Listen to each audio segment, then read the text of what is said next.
بسم الله الرحمن الرحيم.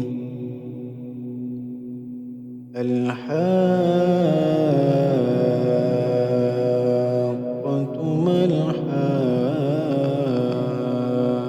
الحاقة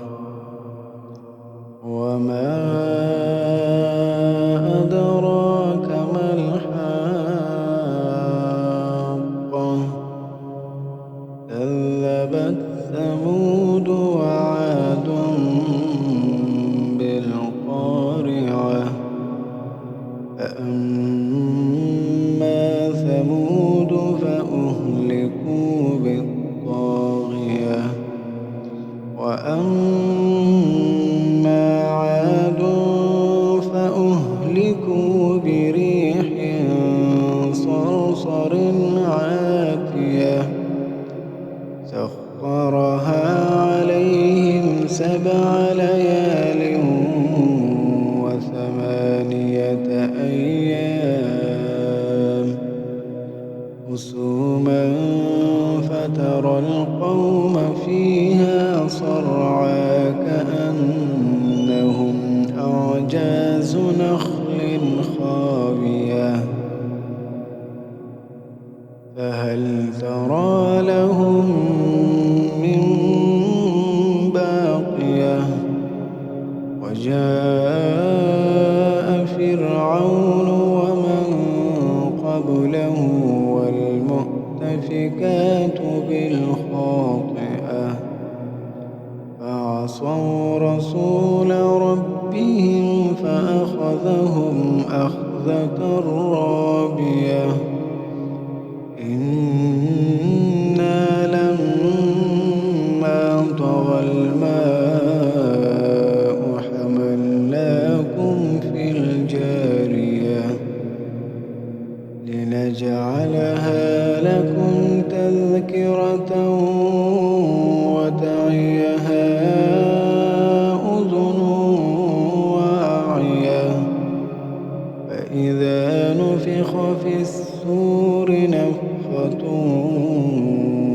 واحدة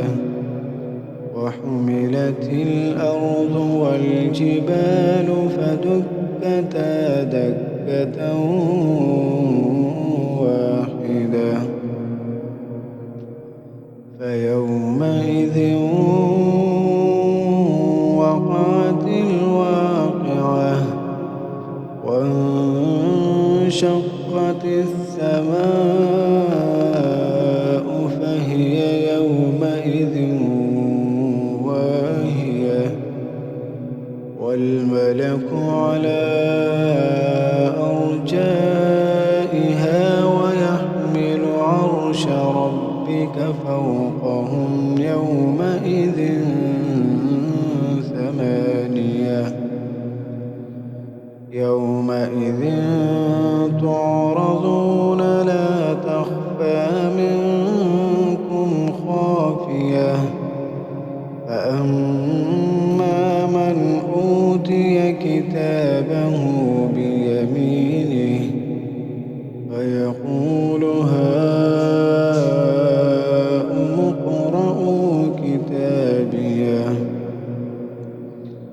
إني ظننت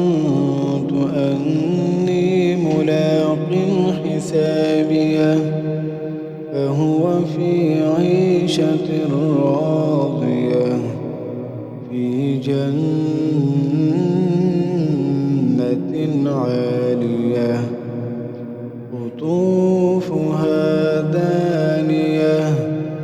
كلوا واشربوا هنيئا بما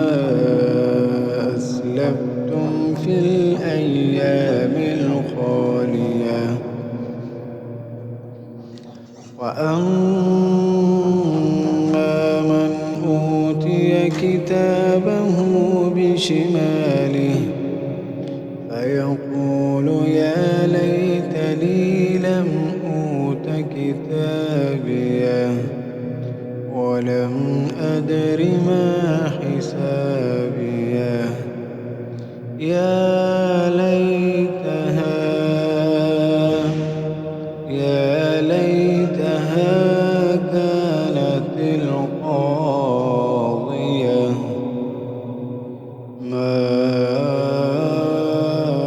أغنى عني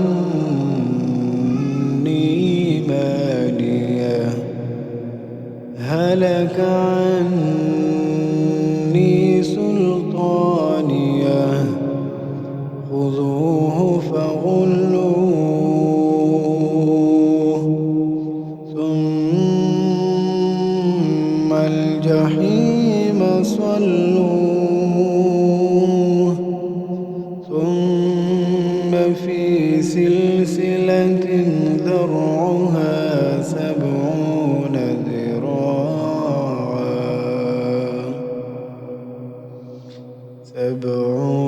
ذراعا فاسلكوه إنه كان لا يؤمن بالله العظيم ولا يحض على طعام المسكين فليس له اليوم هاهنا حميم ولا طعام إلا من غسلين لا يأكله إلا الخاطئون فلا أقسم بما تبصرون وما لا تبصرون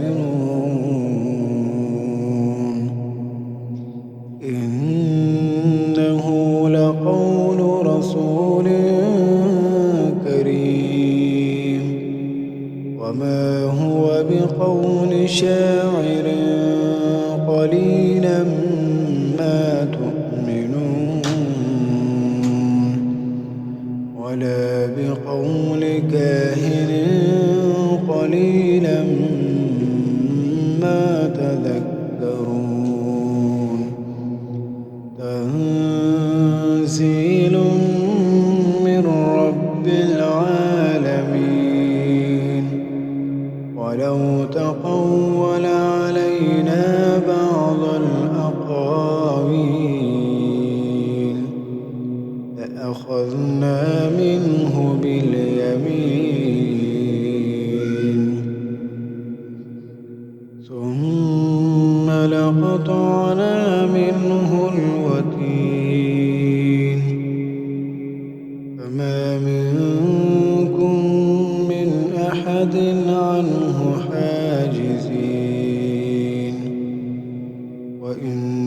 وإنه لتذكرة للمتقين وإنا لنعلم أن منكم مكذبين وإنه لحسرة على الكافرين وإنه لحق اليقين فسبح باسم ربك العظيم.